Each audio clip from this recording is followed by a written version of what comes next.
भक्ति का बल, धर्म की तलवार, सत्य की ढाल और मां के आशीर्वाद का मंगल कवच है मेरे पास। और जिसके पास इन चारों की शक्ति हो वो कभी नहीं हार सकता।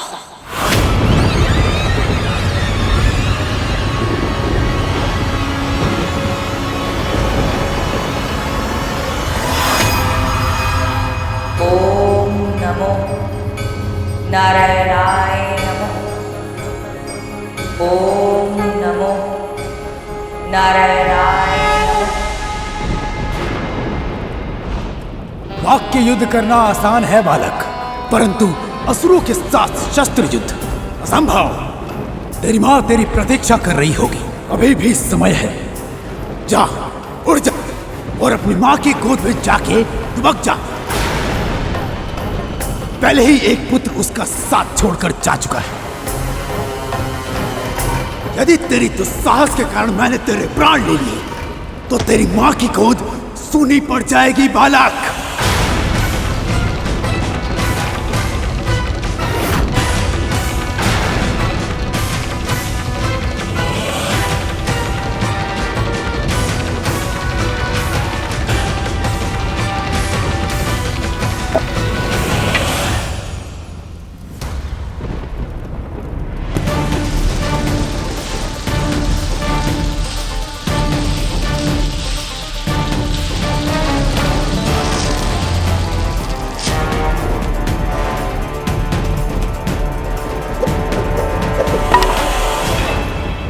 प्राणों की चिंता में परोपकार से मुंह नहीं मोड़ सकता मैं।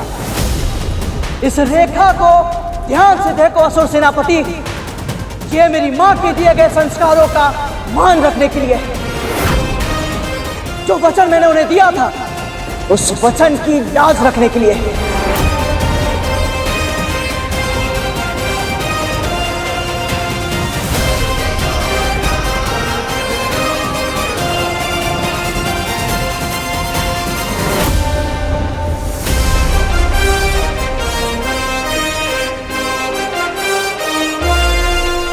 यदि आपकी सेना का कोई एक भी योद्धा मुझे पराजित करके इस रेखा को पार कर लेगा तो मैं स्वयं अपनी हार मानकर यहां से चला जाऊंगा।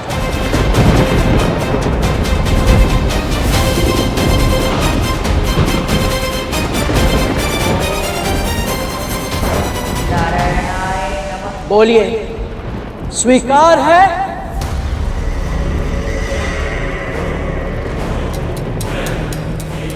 अति किसी भी वस्तु की बुरी होती है बालक, और तेरे इस अत्यधिक आत्मविश्वास ने मेरी समस्या को अपने आप ही दूर कर दिया। असुर सेना को ललकारा है तूने, और वो भी इस तुच्छ रेखा से।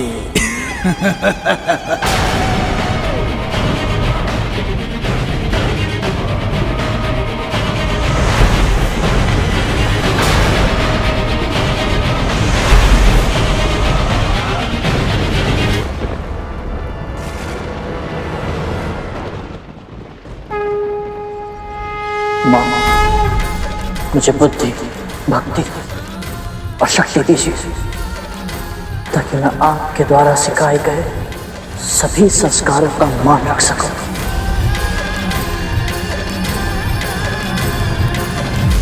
माता विंता का पुत्र गरुड़ है ये। जैसे उनका पहला पुत्र शारीरिक रूप से दुर्बल था, अवश्य ही ये मानसिक रूप से दुर्बल है। इसने हमें चुनौती दी है, हमें। यदि इसकी खींची हुई सीमा रेखा को हमने पार कर लिया तो ये अपना पराजय स्वीकार कर हमारे मार्ग से हट जाएगा। अल्पायु में ही स्वयं पर इतना गर्व? क्या इसमें है देवताओं या विष्णु का कोई षड्यंत्र? षड्यंत्र की गंध को सूंघना वज्रांग अच्छी तरह जानता है सुमाली, पर ये पक्षी तो केवल मोंग मोंग मोंग के रट लगाए हुए है। इसे इसकी मां के पास भेजने के लिए हमारे साधारण सैनिक ही पर्याप्त है।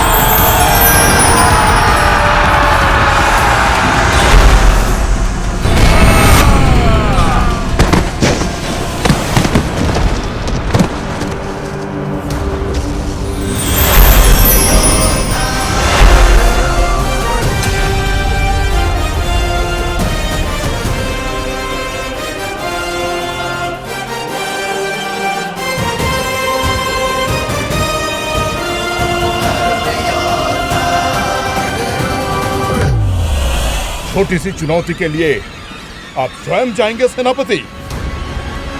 हमें भी तो अवसर दीजिए। आप ही ने तो कहा था कि वो मंदबुद्धि बालक है, हम निपट लेंगे उससे।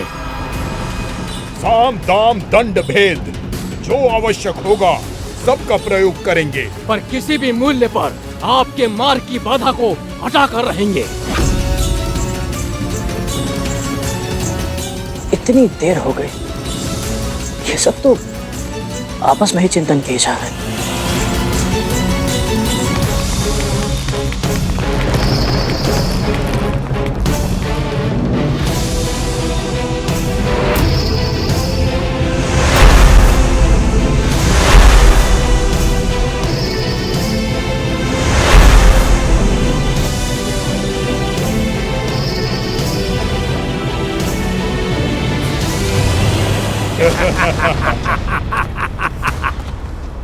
ऐसे आश्चर्यचकित होकर क्या देख रहे हो छोटे भाई? हम तुम्हारे लिए भोजन लाए हैं। ना जाने कब से प्रहरी बने बैठे हो, ना कुछ खाया है और ना कुछ पिया है, इसलिए तो तुम्हारे लिए ये भोजन लाए हैं। लो, अच्छे से खाओ और अपनी भूख मिटाओ। फिर तुम आराम से अपनी माँ की संस्कारों की कथा सुनाना। हम अपनी माँ की बातें कहेंगे, तुम अपनी माँ की बातें बताना।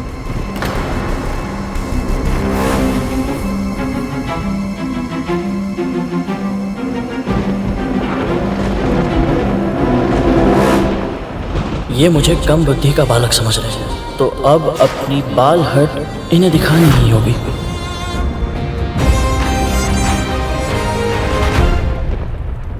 भोजन? आप दोनों का बहुत बहुत बहुत धन्यवाद। आपको पता है, मुझे बहुत समय से भूख लगी थी और ये भोजन तो दिखने में इतने अत्यधिक स्वादिष्ट है, तो स्वाद भी अच्छा ही होगा। अवश्य अवश्य। किंतु क्षमा करें, वो क्या है ना कि ये भोजन मैं ग्रहण नहीं कर सकता। आप कृपया काम करें, आप ये भोजन उन्हें दे दीजिए जो इसे खा सकते हैं। ऐसा कैसे? ना ना ना ना, ये भोजन केवल हम तुम्हारे लिए लाए हैं, तुम्हें इसे ग्रहण करना ही होगा। भोजन को व्यर्थ मत करो, अपनी माँ की शिक्षा का स्मरण करो। अन्न का अनादर करना महापाप होगा। भले ही इनकी नियत में खोट है, पर ये दोनों कह तो सही रहे। अन्न का उपयोग नहीं होगा तो अनादर कहलाएगा। पर यदि मैं ये भोजन देने के लिए किसी उपयुक्त पात्र को खोजने जाऊंगा, तो ये दोनों मेरी खींची रेखा पार करके चुनौती जीत जाएंगे और अदिति माँ का तप भंग कर देंगे। तो फिर क्या करूँगा?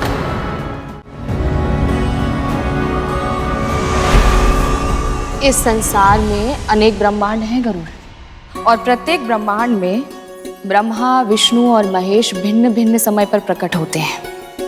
इन त्रिदेवों से अधिक महत्वपूर्ण स्थान है आदि शक्ति, सर्वशक्ति माँ ललिता का। ये वो पराशक्ति हैं जिनसे परे कुछ भी नहीं, और गौ माता उन्हीं माँ ललिता का प्रतीक है, जिनमें 33 कोटि देवी देवताओं का वास होता है। इसीलिए तो इन्हें भोजन कराना सबसे बड़ा पुण्य होता है पुत्र।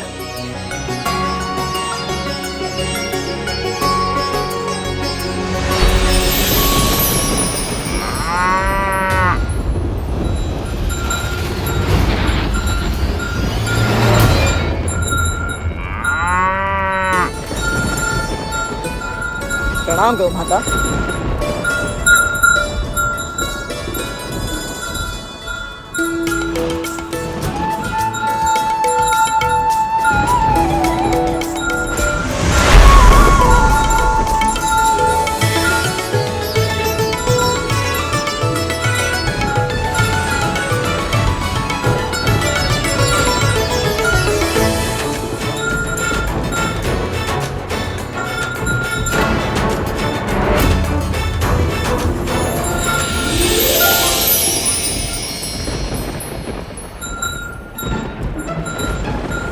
हे गौ माता, मेरे असुर भाइयों की ओर से ये स्वादिष्ट भोजन ग्रहण कीजिए। और इन्हें अपने हृदय से आशीर्वाद दीजिए। दीजिए माँ। उपहार में दिया तुझे जो तूने उसका दान किया। हमारे दिए भोजन का इतना भीषण अपमान किया। अरे अरे बड़े भैया, आप दोनों तो व्यर्थ ही क्रोधित हो रहे हैं। मैंने तो आपका दिया हुआ भोजन उन तक पहुंचाया जो इसे खाते हैं। ऐसा भोजन मैं नहीं खाता ना। तो क्या खाता है तू?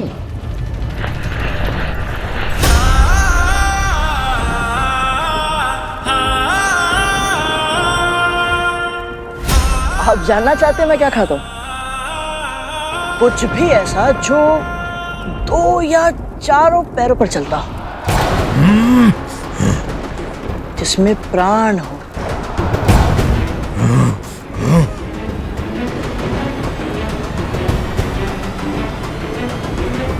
वैसे आप दोनों मेरे खाने के लिए उपयुक्त हैं। हाँ, तो बोलिए, दोनों में से पहले किसे खाओ? जीवा संभाल बालक, जानता नहीं किससे बात कर रहा है तू। अबोध है तू, स्वयं ही अपनी मृत्यु को आमंत्रित कर रहा है।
क्षमा कीजिएगा।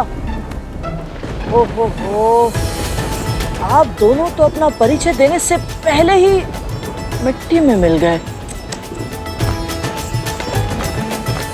एक काम कीजिए, आप दोनों जाइए और अपना मुंह धोकर आइए। उसके बाद चाहे तो फिर इस रेखा को पार करने का प्रयास कर सकते हैं आप। और सुनो सुनो, यदि जाने में कष्ट हो रहा है तो मुझे कहिए। जैसे भोजन को गौ माता तक पहुंचाया था, वैसे आप दोनों को भी जलाशय तक पहुंचा सकता हूं। क्या कहते हो? चलिए।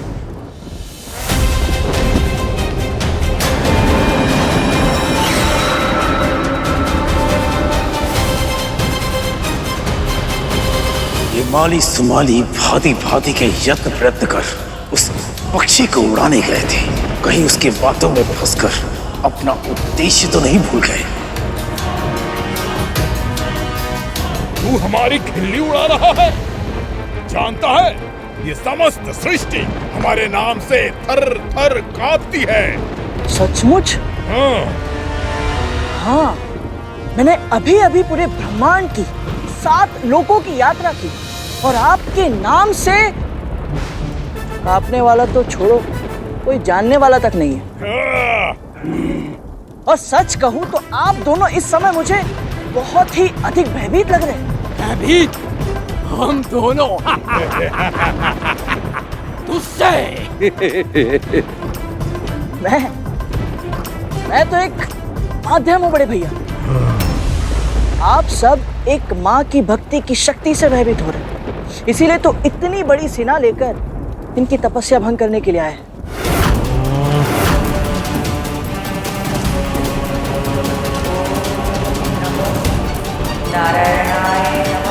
यदि अब भी ठीक से समझ में नहीं आया तो समझ लीजिए, चाहे कुछ भी हो जाए, मैं आपका ये कुटिल उद्देश्य पूरा नहीं होने दूंगा। बहुत बोल चुका है तू।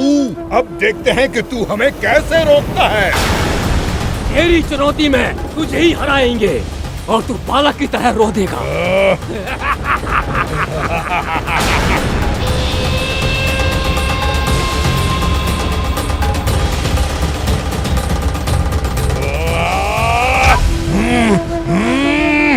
जाओ सुमाली, शीघ्र रेखा पार करो।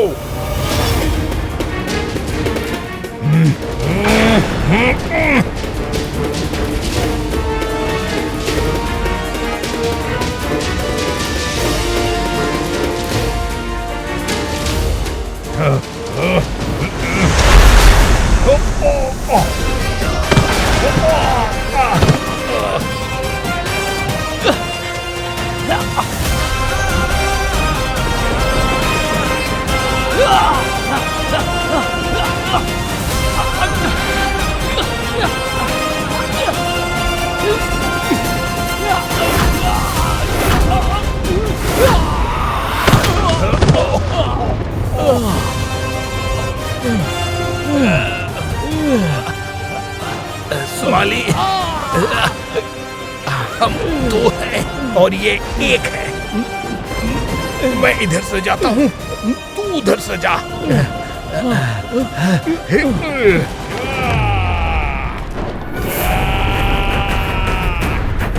पहले किसे रोको?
लगता है मेरा परिचय आपको ठीक से नहीं मिला जरांग भैया। मैं कोई सामान्य पक्षी नहीं जो आप जैसे राक्षसों के धमकाने से उड़ जाऊं। मां विंता का पुत्र हूं मैं और धर्म की रक्षा करना मेरा कर्तव्य है। धर्म की रक्षा के लिए मैं प्राण दे भी सकता हूं और प्राण ले भी सकता हूं।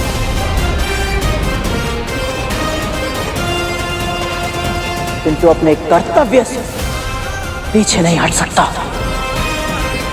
आपको जो करना है कीजिए, जितने योद्धा भेजना है भेजिए।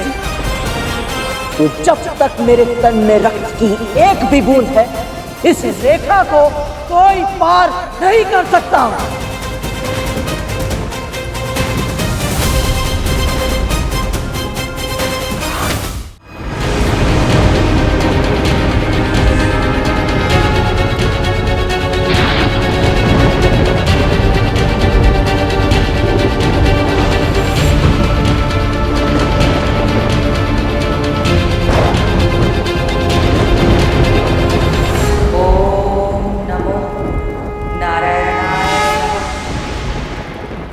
तक मैं इसे सामान्य पक्षी समझ रहा था।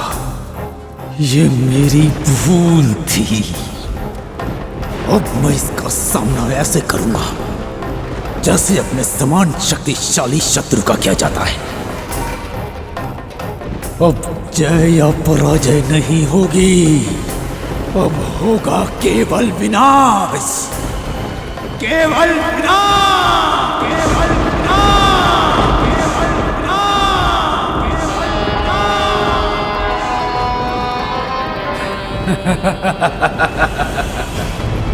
आज तक मैंने किसी पक्षी को अपना आहार नहीं बनाया। अब मैं इसके कोमल मांस का स्वाद चखूंगा। तुम सब भी खाना। इसका विशालकाय तन हमारी भूख मिटाने के लिए पर्याप्त है।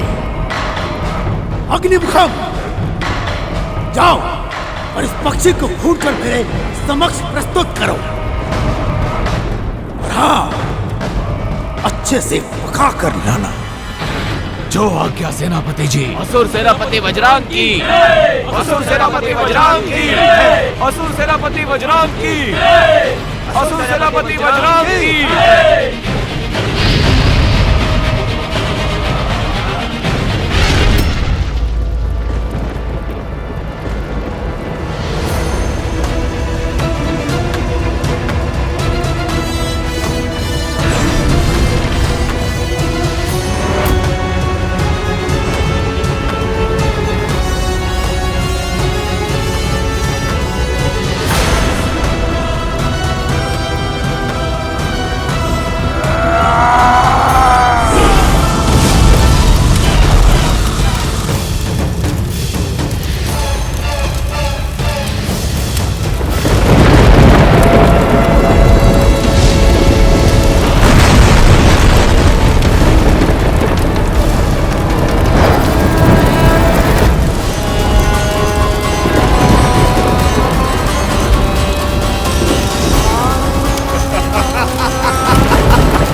तेरा अंतिम क्षण निकट है, स्मरण कर अपने भगवान को।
क्या हुआ?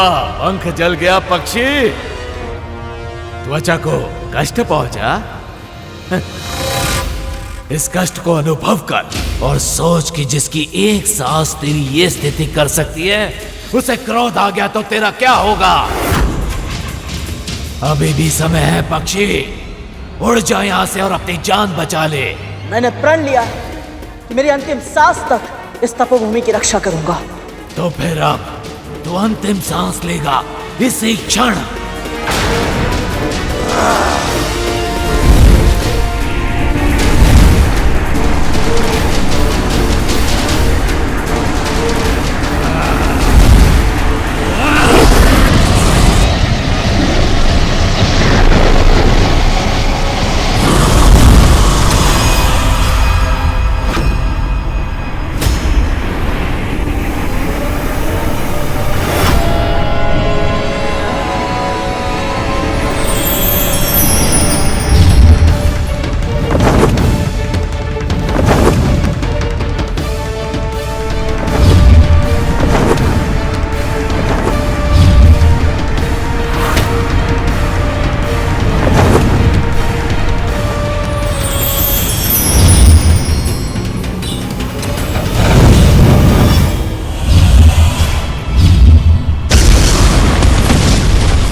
इसकी आसुरी शक्ति पत्थर भी जला सकती है।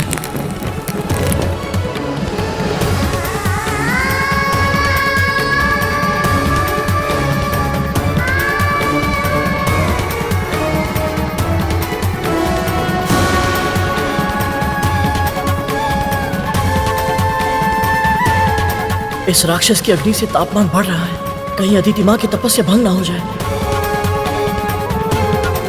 इसे बचाने के लिए तूने अपने हाथ जला दिए। अब फंस गया तो अग्निमुख निष्ठुर है, अग्नि प्रखर है और चुनाव कठिन है। अब तो इस देव माता के प्राण बचाएगा या स्वयं के?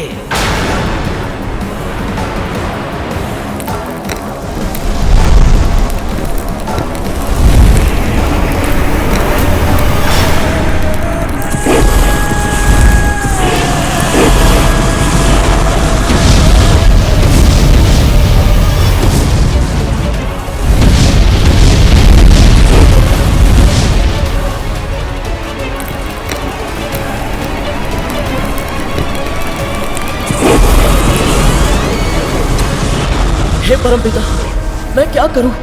यदि मैं अदिति माँ की रक्षा नहीं कर पाया तो माँ को अपना मुख कैसे दिखा पाऊंगा? और यदि मैं ही जीवित नहीं बचा तो फिर कभी अपनी माँ से नहीं मिल पाऊंगा, उनके चरण छूकर आशीर्वाद नहीं ले पाऊंगा। तू कहाँ है गरुड़? माँ तेरी स्मृति में व्याकुल है, हर पल तेरा स्मरण करती है। तेरी प्रतीक्षा में आंखें द्वार पर लगाए बस देखती रहती है कि तू कब आएगा। अपनी माँ को और मत तरसा पुत्र, अब लौटा अपनी माँ के पास, लौटा अब। अंतिम बार जब उन्हें देखा था, वैकुंठ जाने के उद्देश्य का सत्य छुपाया था उनसे, वो उद्देश्य तो अधूरा ही रह जाएगा। मेरी माँ आजीवन दासी का जीवन जीने के लिए विवश हो जाएंगी।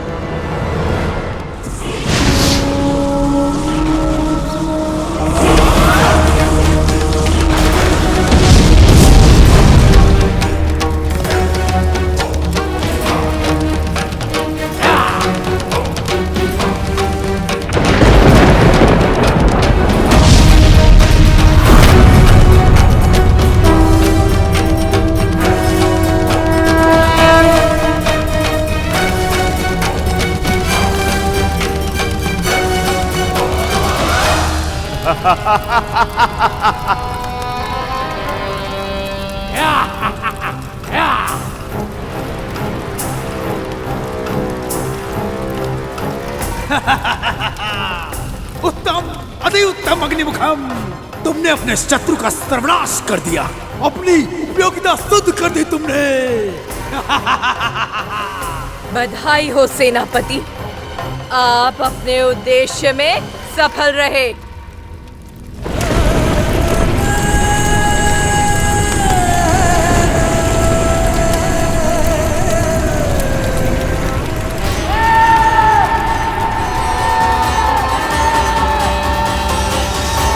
हे नारायण, मेरे गरुड़ की रक्षा करना।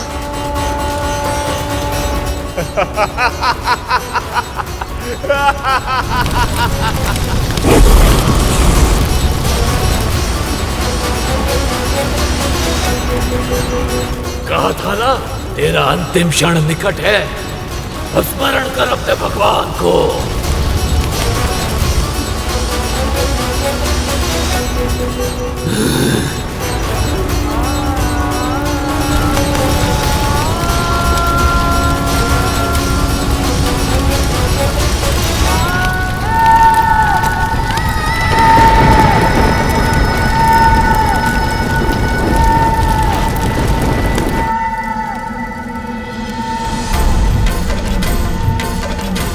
गरुड़,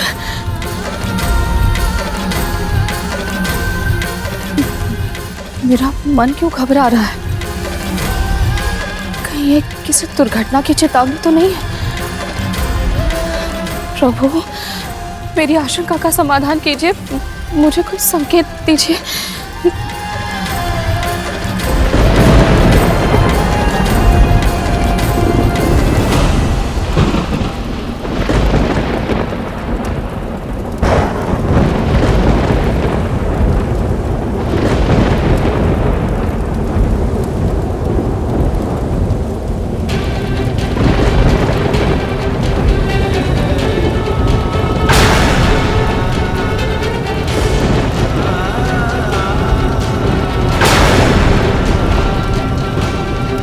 हे प्रभु, ये क्या संकेत है?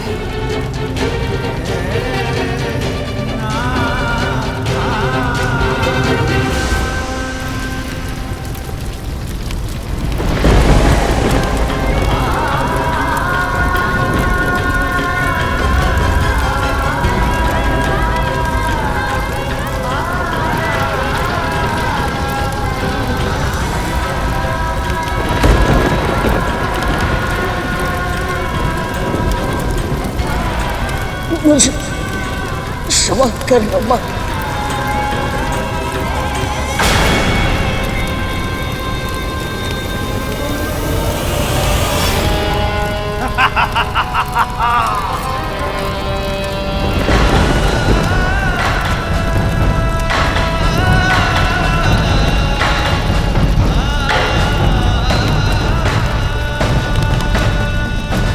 आसुरी शक्ति की जय हो।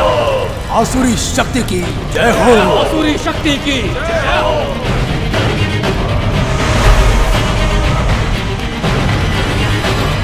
असुर सेनापति वज्रांग की जय। असुर सेनापति वज्रांग की जय।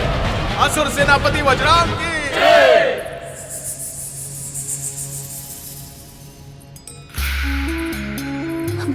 महारानी, अच्छा किया तू आ गई। ये दोनों तो किसी काम की नहीं है। चल मेरे केश संवारने में मेरी सहायता कर।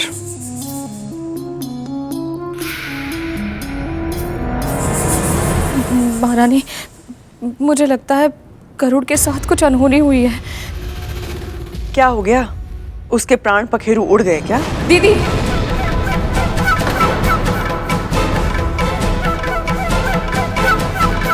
महारानी, मेरे हृदय में अजीब सी आशंका हो रही है, मन घबरा रहा है। कम से कम ऐसे में तो गरुड़ के बारे में कुछ अनुचित मत कहिए। मुझे आभास हो रहा है कि मेरा पुत्र अवश्य किसी भीषण संकट में फंस गया है। तुझे आभास हो रहा है? कैसे? अब आइए मेरे साथ।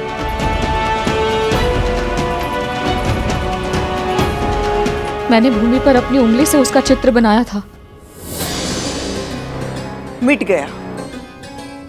वायु चलेगी तो मिट्टी तो उड़ेगी ही ना। भूमि पर बना चित्र मिटना स्वाभाविक है।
गरुड़,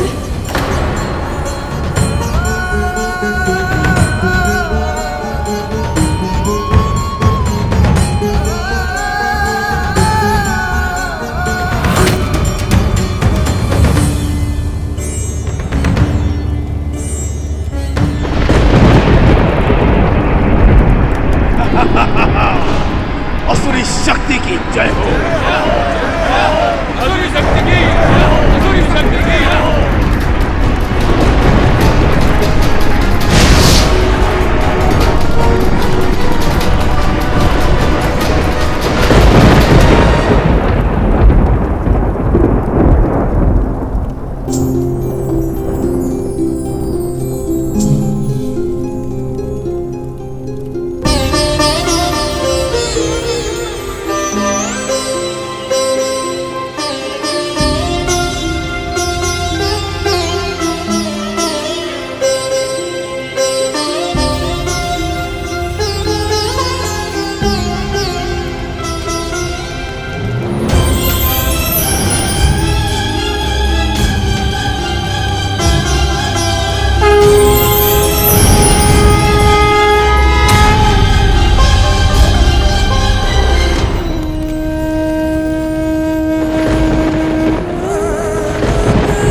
कैसे हो सकता है?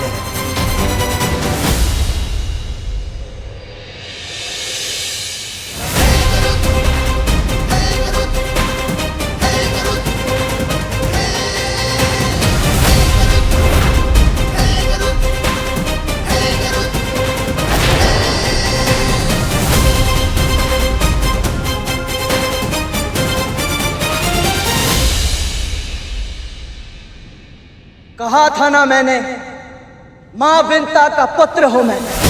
धर्म की रक्षा के लिए प्राण दे भी सकता हूं और प्राण दे भी सकता हूं। जब तक मैं अपना वचन पूरा नहीं कर देता, अपनी मां को दास्ता से मुक्त नहीं करा देता, तब तक मृत्युराज यम भी मेरे प्राण हरण नहीं करेंगे।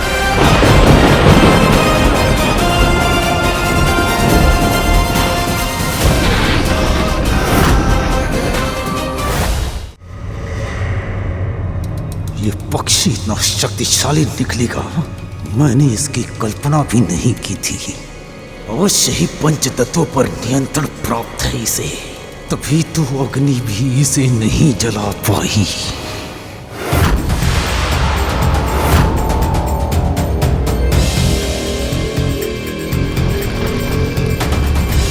लगता है समय व्यर्थ करना मूर्खता है। अब कुछ और करना होगा।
अग्निमुखम गरुड़ को ऊंचे आकाश में ले गया है।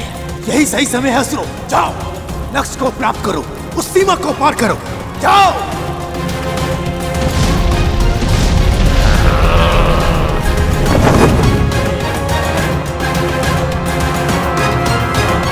और अग्निमुखम की अग्नि भूमि पर फैलने लगी है सेनापति।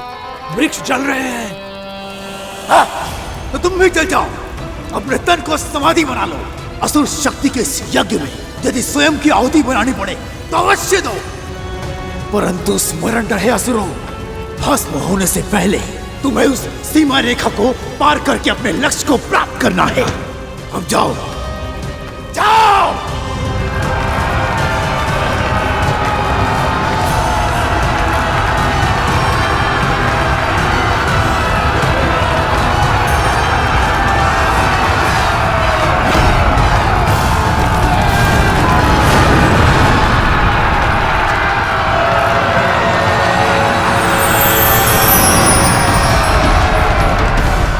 यदि मैं नीचे जाकर असुरों का सामना करता हूं तो अग्निमुखम आकाश से उड़कर अदिति मां की तपस्या भंग कर देगा, और यदि मैं अग्निमुखम को रोकने का प्रयत्न करता हूं तो ये सैनिक रेखा पार करके अदिति मां तक पहुंच जाएंगे। तो मैं क्या करूं?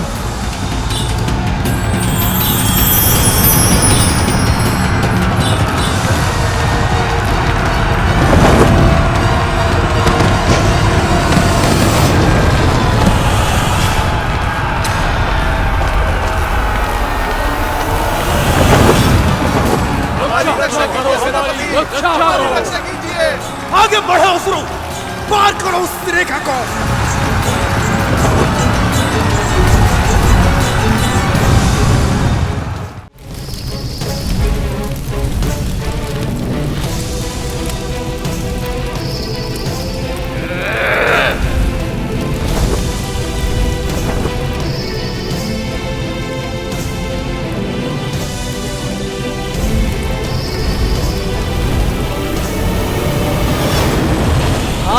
अग्निमुख, तुम मुझे पराजित नहीं कर सकते।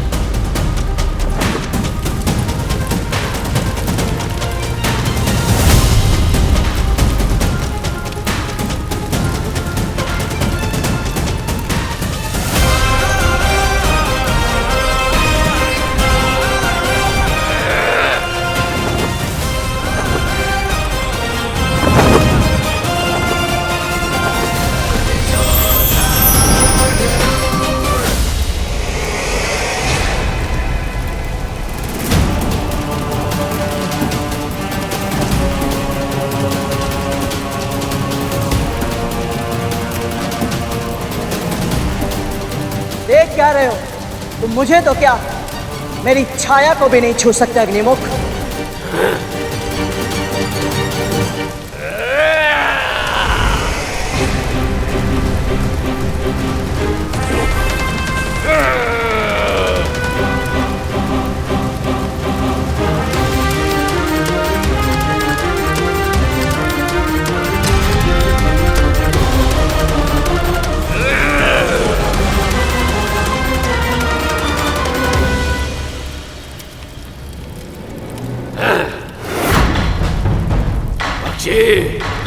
मैं वो अग्नि हूं जिसे जल भी बुझा नहीं सकता। अपनी पराजय स्वीकार कर ले, मैं तुझे प्राण दान दे दूंगा।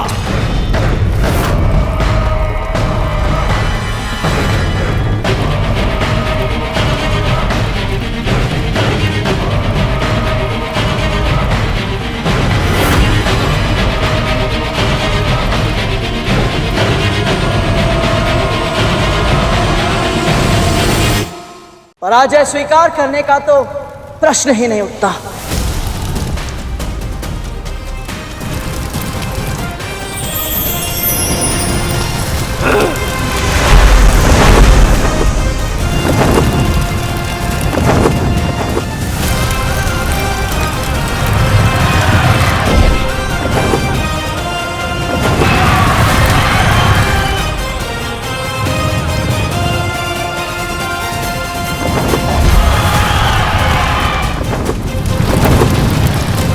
तापमान बढ़ रहा है। यदि शीघ्र ही कुछ नहीं किया तो असुरों के अदिति मां तक पहुंचे बिना ही उनका तप भंग हो जाएगा। और मैं करूं तो क्या करूं? जल डालकर अग्नि बुझाने से लकड़ियां गीली हो जाती हैं, फिर शीघ्र ही उपयोग में नहीं आती। पर यदि अग्नि को बुझाने के लिए बालू का प्रयोग किया जाए तो इन अजली लकड़ियों का प्रयोग फिर से ईंधन के रूप में किया जा सकता है।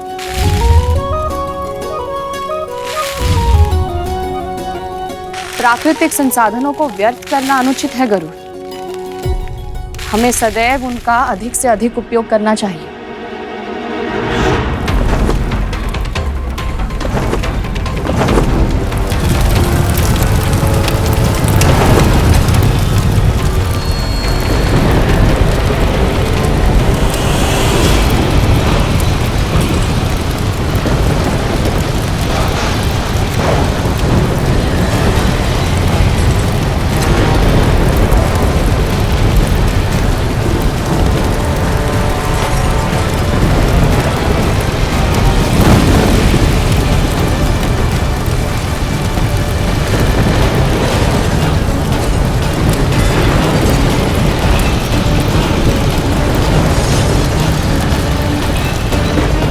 ये क्या हो रहा है?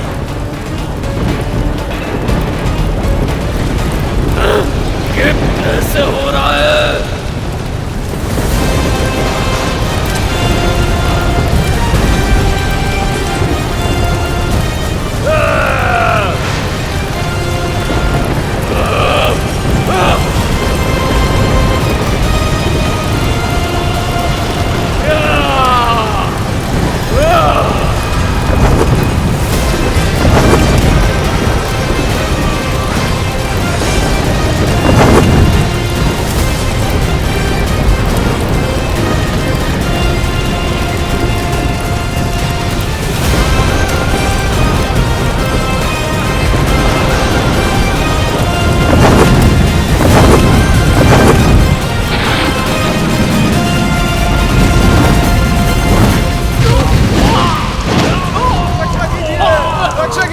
सेनापति जी, हमारी रक्षा कीजिए, रक्षा कीजिए, सेनापति, हमारी रक्षा कीजिए। असंभव!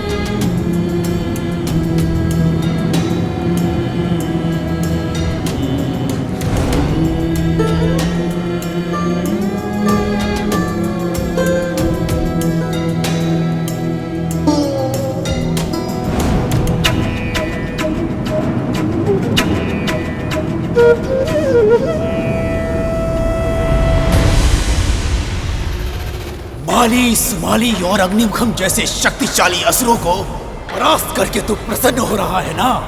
परंतु तेरी ये प्रसन्नता अधिक समय तक नहीं रहेगी करो। चाहे मुझे कुछ भी करना पड़े, कोई भी मूल्य चुकाना पड़े, परंतु मैं तेरी खींची हुई रेखा अवश्य पार करके रहूंगा।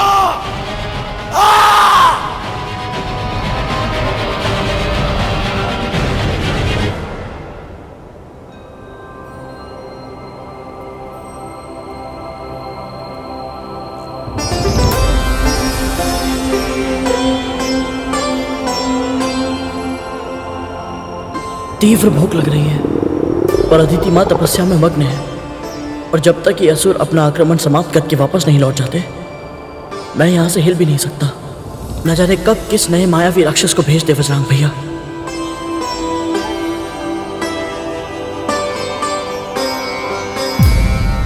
किसी भी विजय का सबसे बड़ा कारण होता है शत्रु के हृदय में उसका भय। यदि देवताओं को यह पता चल गया कि इस अल्पायु गरुड़ ने हम असुरों को घुटने टेकने पर विवश कर दिया है, तो उनके हृदय में हमारा भय समाप्त हो जाएगा। यदि शीघ्र ही इसे मार्ग से नहीं हटाया गया, तो समस्त ब्रह्मांड में हम असुर एक उपहास का पात्र बन जाएंगे सेनापति। सेनापति, गुरु भार्गव के आशीर्वाद के बिना ही केवल अपनी चित्ता की भस्म से ये पक्षी पुनर्जीवित हो सकता है।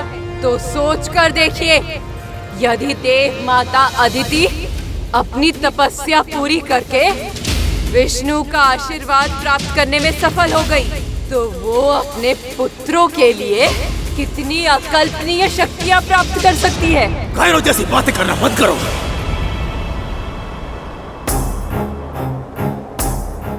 धक्का अवश्य लगा है हमारे प्रयासों को, परंतु हम अभी तक पराजित नहीं हुए। गरुड़ यदि अग्नि से जलकर नहीं मरा, इसका यह अर्थ नहीं है कि हम उसे मार नहीं सकते। स्मरण रहे, संजीवनी विद्या हम असुरों की शक्ति है, किसी पक्षी की नहीं। गजासुर, जाओ अपने पैरों से उस गरुड़ को कुचल कर वापस आना। जो आज्ञा सेनापति। अग्निमुखम, तुम भी साथ जाओ और अपने नुकीले दांतों से उस पक्षी के मांस को फाड़ डालना और इतना तीव्र प्रहार करना कि उसकी अस्थियां अनेकों भागों में टूट जाए। आज भूमि रक्त से लाल होनी चाहिए। जो आज्ञा सेनापति। मिलकर कार्य करोगे तो विजय अवश्य मिलेगी। और स्मरण रहे, या तो उसके प्राण हर लेना या अपने प्राण गंवा देना। यदि बिना विजय के तुम वापस आए, तो मैं तुम्हारे जीवन को मृत्यु से भयानक बना दूंगा। जाओ।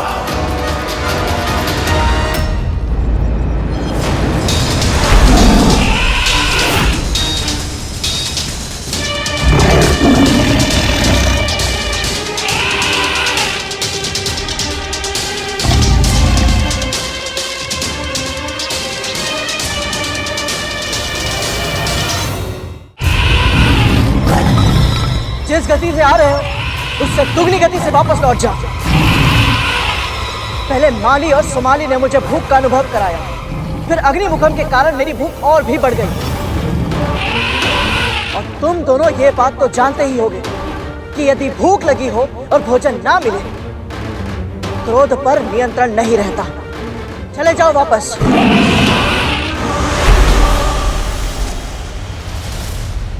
हमें बचा लो गरुड़, हमारे प्राणों की रक्षा करो। हमें अभय दान दो, रक्षा करो हमारी। प्राण रक्षा, अभय दान, वो भी उस शत्रु से जिसे तुम्हें मारने के लिए भेजा गया है। हम तुम्हारे शत्रु नहीं हैं। हमारी इच्छा के विरुद्ध जाकर हमें मृत्यु की धमकी देकर हमें असुर सेना में सम्मिलित होने के लिए विवश किया गया था, और अब असुरों की अकारण और अंतहीन हिंसा से तंग आ गए हैं हम। मैं स्वभाव से शाकाहारी हूँ। वज्रांग के आदेश से निर्दोष प्राणियों की हत्या करने के लिए विवश हूँ मैं। रक्तपात देखकर मेरा मन घबराता है गरुड़। असुरों का सैनिक बनने से पहले मैं वन का राजा था, और अब वज्रांग के आदेशों का दास हूँ। मेरी छटपटाहट की कल्पना करो गरुड़। दासत्व की पीड़ा दिन रात मुझे कचोटती है गरुड़। अब और सहन नहीं होता। मैं आखेट करना चाहता हूँ, परंतु केवल अपनी भूख की आवश्यकता मिटाने के लिए, किसी और के सत्ता पाने के लालच के लिए नहीं गरुड़। आखेट आवश्यकता के लिए होना चाहिए, लोभ के लिए, खेल के लिए या शक्ति के भोंडे प्रदर्शन के लिए नहीं।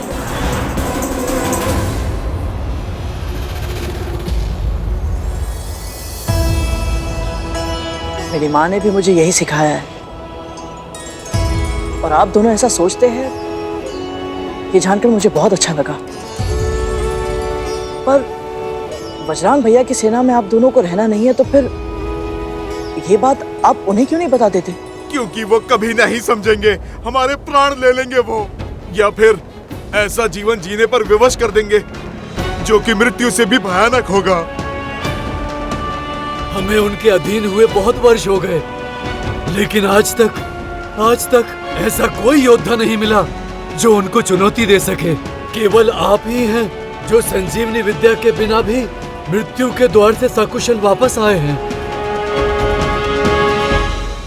यदि समस्त संसार में कोई हमें वज्रांग के क्रोध और दंड से बचा सकता है, तो वो केवल तुम हो भाई गरुड़, केवल तुम।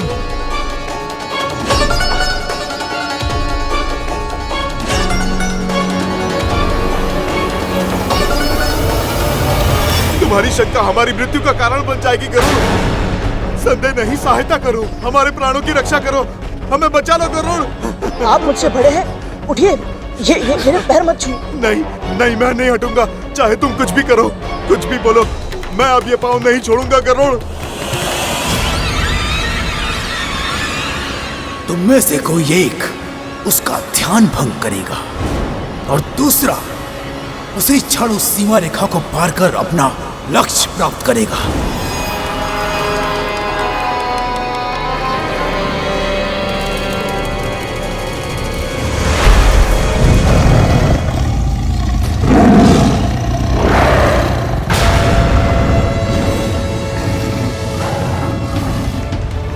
छल हुआ मेरे साथ।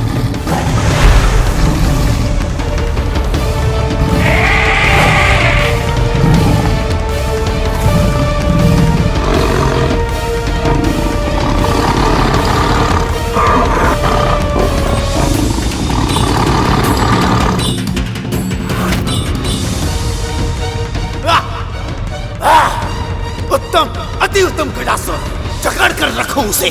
फंस गया गरुड़, फंस गया। सिंहमुखम, तीव्र भागो, भागो।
भूख इतना अधिक सताएगी तो मैं अदिति माँ की रक्षा के दायित्व पर अपना ध्यान कैसे केंद्रित कर पाऊंगा?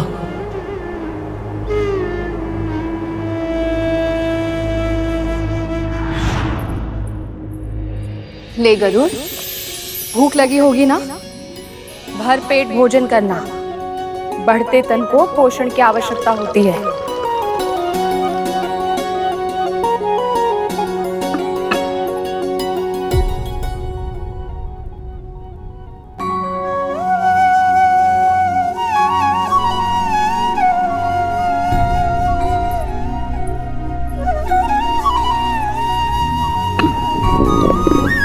लगता है तेरा पेट भरा नहीं है।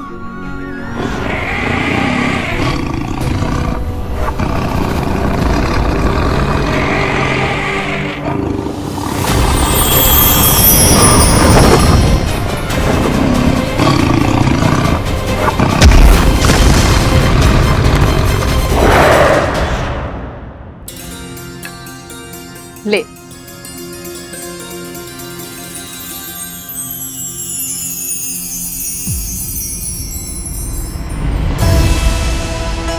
क्या हुआ? भोजन अच्छा नहीं लगा तुझे? नहीं माँ, ऐसी बात नहीं है।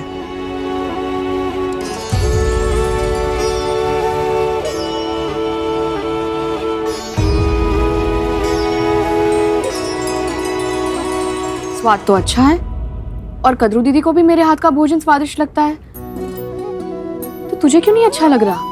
पता नहीं माँ, इस भोजन से मेरी भूख मिटती ही नहीं है।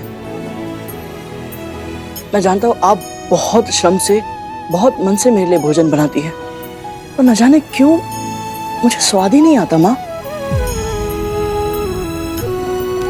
और ये भोजन खाने का मेरा मन नहीं करता। मुंह खोल अपना, दिखा मुझे।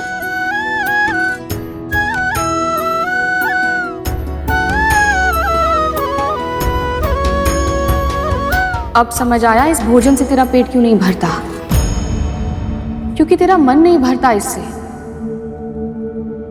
गरुड़, ईश्वर ने तुझे मांसाहारी बनाया है।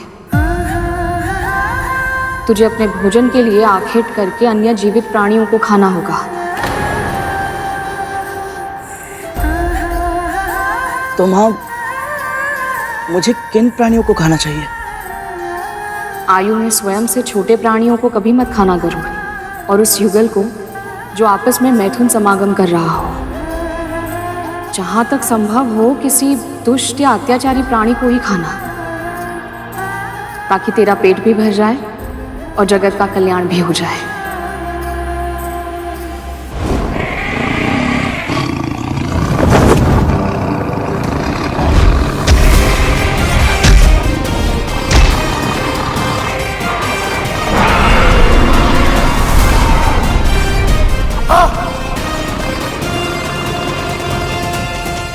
असंभव है ये गजासुर को निकल गया।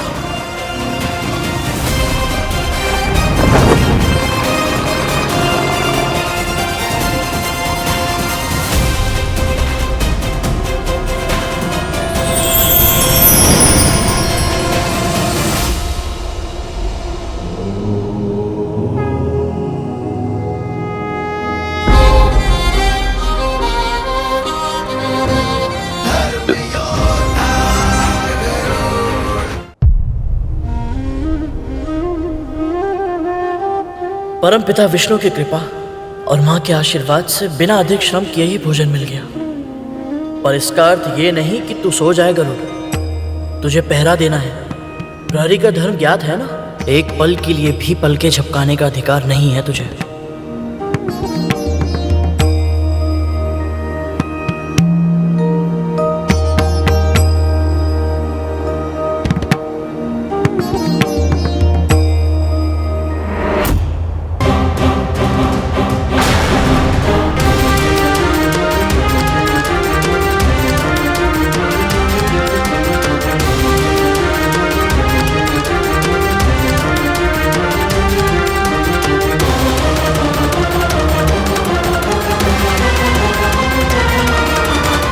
ये रेखा पार करने के लिए नहीं आ रहा था। क्या गरुड़, इतने बड़े बड़े असुरों से युद्ध किया और एक साधारण बारहसिंगा से भयभीत हो गया।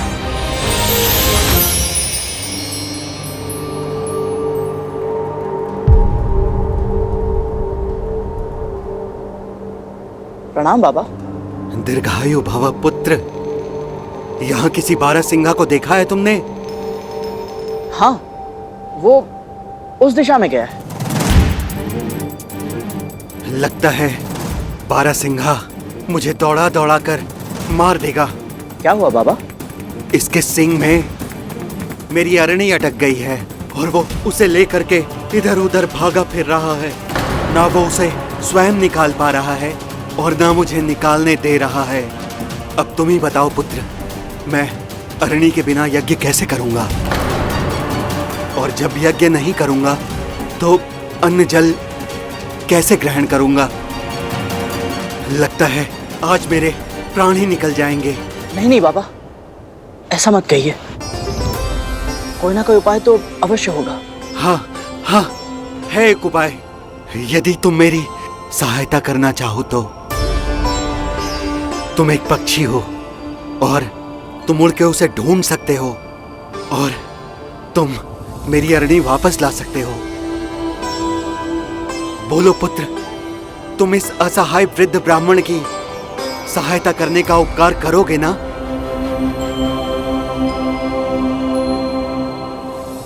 माँ ने सिखाया है, जब भी अवसर मिले परोपकार अवश्य करना चाहिए और ब्राह्मण देवता की सहायता तो सदैव करनी चाहिए। और यदि मैं इनकी अरणी लेने चला गया तो मैं अदिति माँ की तपस्या की रक्षा कैसे कर पाऊंगा?